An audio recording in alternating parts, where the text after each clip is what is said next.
الحمد لله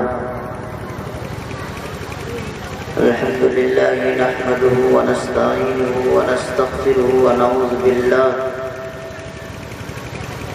بالله من شرور أنفسنا ومن سيئات أعمالنا من يهده الله فلا مضل له ومن يضلل فلا هادي له ونشهد أن لا إله إلا الله ونشهد أن سيدنا ومولانا وحبيبنا وشفيعنا محمدا صلى الله عليه وسلم.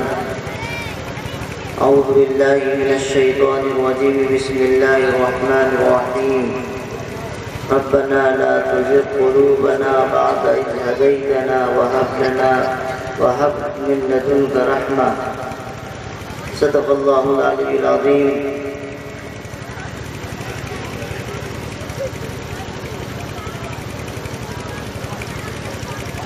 عزیزان محترم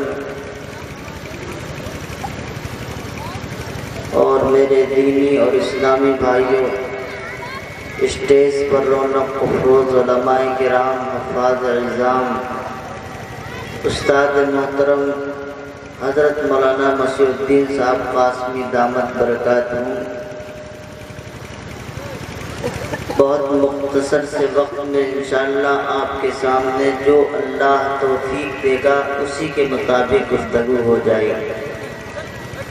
ابھی ہمارے بعد انتہائی معزز اور مکرم اور ہم سب کے بڑے عزیز فاضل نوجوان حضرت مولانا مفتی عبد الرحمن صاحب محتمم مدرسہ کاشف العلوم کا بھی بیان ہونا ہے.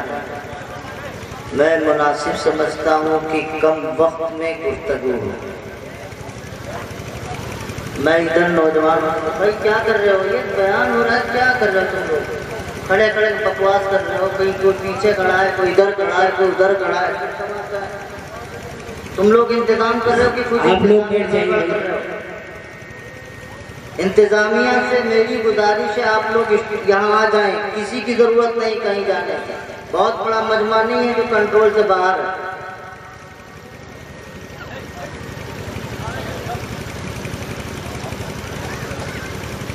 نوجوانوں کا قافلہ کہیں ادھر جا رہا ہے، کہیں ادھر جا رہا ہے. کیا ہے بھائی؟ اللہ کے دین کے لیے تھوڑا سا وقت نکالنا مشکل ہے، تھوڑا سا وقت نکالنا. ہمارے نوجوانوں کا تو عجیب حال ہے، خدا جانے کس مزاج میں رہتے ہیں، کیا چاہتے ہیں.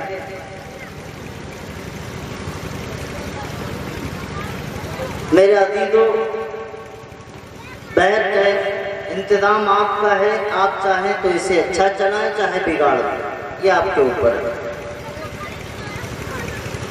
اب تک کہ بڑا اچھا پروگرام ہوا، اور خاص کر جو لوگ اس پروگرام کو منعقد کرنے والے ہیں، یہاں کے اراکین کمیٹی، بزرگ نوجوان، سارے کے سارے سب نے محنت کی ہے. اللہ ان کے حوصلوں کو بڑھائے، اللہ ان کو مزید ترقی دے، اور ہر سال اسی طرح دین کے کام کے لیے بڑھ چڑھ کر آمین. اس سے پہلے ہم مدرسے آئے تھے تو وہ تو بیچارہ بغیر لباس کا تھا. آج الحمدللہ انتہائی خوبصورت مدرسہ ہمارے سامنے موجود ہے. یہ تو حافظ عمران صاحب ہیں، ان کی محنت ہے، آپ حضرات کی محنت ہے. آدمی جب مل جاتا ہے تو آدمی اس کی قدر نہیں کرتا. یہ سچ ہے کہ حافظ عمران صاحب نے اور آپ لوگوں کی توجہ سے یہ گاؤں گاؤں بن گیا ہے، یہ گاؤں گاؤں بن گیا ہے، اتنا شاندار مدرسہ بن گیا. آپ کے بچوں نے جو کچھ یہاں پیش کیا ہے، یہ سچ ہے کہ اس وقت کی سب سے زیادہ ضرورت مسلمانوں کو ہے اپنے اتہاس کو، اپنے تاریخ کو سمجھے، پڑھے. کسی کے کہنے پر اور کسی کے دباؤ پر آنے کی ضرورت نہیں ہے.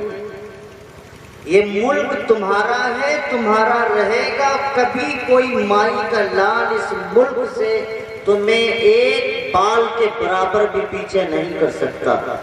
جتنا میرا ملک ہے اتنا ہر مذہب والے کا، ہر انسان کا ملک ہے۔ ہم نے اس ملک کو سینچا ہے، ہم نے اس ملک کو تیار کیا ہے، اور اس کے لیے کوئی باقاعدہ کسی نظام کی ضرورت نہیں۔ یہی مدرسوں میں بیٹھنے والے چٹائیوں پر علماء کی صفیں کھڑی ہوئی اور انہوں نے اپنی جان کی قربانیاں دی ہے، تب یہ ملک پیدا بنا ہے۔ اور کرسی پر اقتدار پر بیٹھنے والے کچھ بھی بکتے رہیں، ان کے سامنے اتہاس ہے، بغیر مسلمانوں کے کردار کے تاریخ آزادی کا ایک ورق نہیں پلٹ سکتے۔ اس لیے اپنے حوصلوں کو بڑھانے کی ضرورت ہے، اپنے اندر پستی لانے کی ضرورت نہیں ہے، بالکل دماغ سے نکال دیجیے۔ کوئی کتنا کچھ کرے آپ کے سامنے، حالات انسان کو سنوارنے کے لیے آتے ہیں، حالات انسان کو اکٹھا کرنے کے لیے، اس کے وجود کو برقرار رکھنے کے لیے آتے ہیں۔ وہ انسان ہی انسان نہیں جسے ٹھوکر نہ لگے، اور وہ انسان ہی کیا جس کے سامنے حالات آئے، وہ مرد ہی کیا جو حالات کا مقابلہ نہ کرے۔ میرے نبی کی زندگی دیکھو، مکہ کی زمین، وہ زمین جس پر اللہ کے پیارے پیغمبر کے آباء اور اجداد نے جس کعبۃ اللہ کی بنیادیں رکھی ہیں، جس کعبۃ اللہ کو تیار کیا، کھڑا کیا، اور جس کعبۃ اللہ کے اللہ کے نبی کے گھر والے اس کے مجاور ہیں، اس کو دیکھنے والے ہیں، انہی کا سکہ چلتا ہے، انہی کا حکم چلتا ہے۔ میرے پیغمبر نے صرف ایک ہی اعلان کیا تھا اور یوں کہا تھا، قولوا لا الہ الا اللہ تفلحوا۔ تو آپ کا چچا جو آپ کی پیدائش پر خوشی مناتا ہے، وہی آپ کا باغی بن گیا، وہی آپ کے خلاف بغاوت کرنے لگا، وہی آپ کے خلاف طرح طرح کی گفتگو کرنے لگا۔ قرآن اتر کے آیا میرے پیغمبر کی تائید میں کہ نبی گھبرانا نہیں، تبت یدا ابی لہب، ابو لہب کے ہاتھ تباہ ہوگے، اس کی تباہی بربادی ہوگی، آپ کی کوئی بربادی نہیں ہوگی۔ اللہ تبارک و تعالیٰ نے حضرت محمد الرسول اللہ صلی اللہ علیہ وسلم کو تسلی دی تھی، آپ صلی اللہ علیہ وسلم حالات سے نہیں گھبرائے۔ وہ وقت آنے کے بعد کیا مکے کی زمین پر پیارے پیغمبر حضرت محمد الرسول اللہ کی ذات پر ظلم نہیں ڈھائے گئے؟ کون سا ظلم ہے؟ کون سے ظلم کی داستان کی گفتگو کرو کہ میرے پیغمبر کی ذات پر نہ کیا گیا ہو؟ کیا آپ کے اوپر اونٹنی کی اوجھڑی نہیں رکھی گئی؟ کیا آپ کے گردن میں چادر ڈال کر کے آپ کو مارنے کی کوشش نہیں کی گئی؟ کیا آپ کو نیچے بٹھایا اور اوپر سے پتھر گرانے کی کوشش نہیں کی گئی؟ در در پر، ہر قدم پر پیارے پیغمبر حضرت محمد الرسول اللہ کے جان کے لالے پڑے ہوئے تھے۔ آپ کی عزت کے وہی لوگ جو کل تک حضرت نبی کریم صلی اللہ علیہ وسلم کے تعریفات کرتے تھے، آج جب باغی بنے، آج جب دشمن بنے، تو میرے عزیزو دشمنی کی حد ہو گئی کہ جس زمین پر اللہ کے پیارے پیغمبر کا سکہ چلتا تھا، جس زمین پر آپ کے دادا ابراہیم خلیل اللہ نے کعبۃ اللہ کو تیار کیا تھا، آج وہی زمین جب اس سے نکالے گئے مدینہ پہنچے، مدینے سے پھر جب مکے کی زمین پر آتے ہیں، اللہ تبارک و تعالیٰ ان کے قدموں کو جمع کے رکھ دیتا ہے۔ تو اس لیے حالات سے گھبرانے کی نہیں، حوصلہ بنانے کی ضرورت ہے۔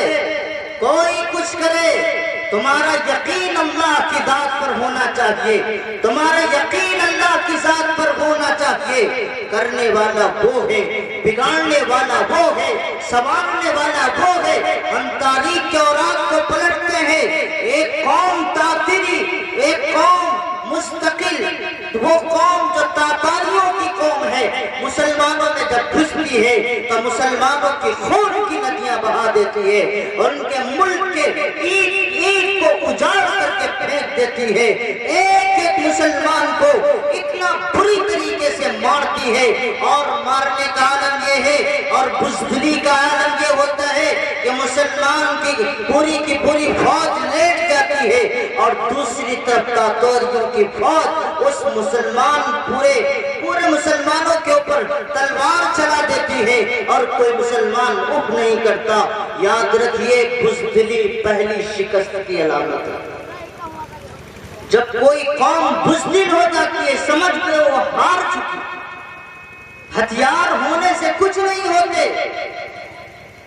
ہوتا، سب سے بڑا مسئلہ ہے ہمارے ذات پر اور ہماری توجہات کا مضبوط ہونا۔ جس آدمی کے فکر و خیالات مضبوط ہیں، جو آدمی بزدل نہیں ہے، دنیا کی کوئی طاقت اس کا مقابلہ نہیں کر سکتی۔ اور مسلمان اور بزدل ہو جائے، مومن اور بزدل ہو جائے، نہیں میرے عزیزو، بزدل نہیں ہو سکتا۔ اللہ کے نبی حضرت محمد رسول اللہ صلی اللہ علیہ وسلم کا پیغمبر کا امتی بزدل نہیں ہو سکتا۔ اشجع الناس، میرے پیغمبر لوگوں میں سب سے زیادہ بہادر، میرے پیغمبر لوگوں میں سب سے زیادہ انتہائی طاقتور، میرے پیغمبر حضرت محمد رسول اللہ اتنے بڑے طاقتور کہ دنیا کی بڑی بڑی حکومتیں میرے پیغمبر کا نام لے کر کے کانپتی اور تھراتی، کل بھی تھی اور آج بھی تھرا رہی ہے، اور انشاءاللہ قیامت تک تھراتی رہے گی۔ تو نبی کے ماننے والا کبھی امتی بزدل نہیں ہو سکتا۔ لیکن میرے عزیزو، اس کے لیے اپنے دل کی صلاحیتوں کو مضبوط کرنا ہوگا، اپنے دل کی حالت کو تبدیل کرنا ہوگا۔ میں نے ایک آیت پڑھی تھی، آج کے اس پس منظر میں اس آیت کو ہر مسلمان کو پڑھنا چاہیے۔ یہ ایک آیت ہی نہیں بلکہ دعا ہے، ربنا لا تزغ قلوبنا بعد اذ ہدیتنا۔ ہدایت دینے کے بعد ہمارے دل کو ٹیڑھا نہ کرنا، ہدایت دینے کے بعد ہمارے دل کو ٹیڑھا نہ کرنا۔ جب بنیادی طور پر ہمیں جناب محمد الرسول اللہ سے کوئی رشتہ نہیں، نبی سے کوئی تعلق نہیں، اسلام کسے کہتے ہیں مسلمانوں کو نہیں معلوم، پیغمبر کی ذات کیا ہے مسلمانوں کو نہیں معلوم، پیغمبر کی حیثیت کیا ہے مسلمانوں کو نہیں معلوم، قیامت کب آئے گی، قیامت کا پس منظر کیا ہے مسلمانوں کو نہیں معلوم، تمام سارے حالات جو مسلمانوں کے ساتھ وابستہ تھے مسلمان اس میں 0 پوائنٹ ہے۔ میرا عزیزو، آج صورتحال یہ ہے، جو چاہے جہاں چاہے جیسے چاہے تمہارے ہمارے عقیدے صرف ایک مکڑی کے جال کی حیثیت سے رہ گئی، جو بھی ہوا آئے وہ جال کے تمام تانے بانے کو اکھاڑ کے پھینک دے، جو بھی آئے ایک لکڑی اٹھائے تمہارے سارے فکر و خیالات کو لپیٹے اور نکلتا چلا جائے۔ میرے عزیزو، ہمارے دلوں کے اندر شکوک و شبہات، ہمارے دلوں کے اندر طرح طرح کے خیالات، اپنے مذہب پر اپنے دین پر یقین نہیں، میرے پیغمبر کی ذات پر یقین نہیں، اللہ کی ذات پر یقین نہیں، یہ ساری حالتیں کیوں ہیں؟ دل کے اندر بیماریاں پیدا ہو چکی ہیں۔ اور وہ کون سی بیماریاں ہیں؟ یاد رکھیے میرے عزیزو، لاکھ اصلاح معاشرہ کے جلسے ہو جائیں، کروڑوں لاکھوں کے اجتماعات ہو جائیں، جلسے جلوس پمفلٹ چھپ جائیں، مدارس روز قائم ہو جائیں، اور میرے عزیزو ساری جد و جہد ہو جائے کہ آدمی کی اصلاح ہو جائے، معاشرے کی اصلاح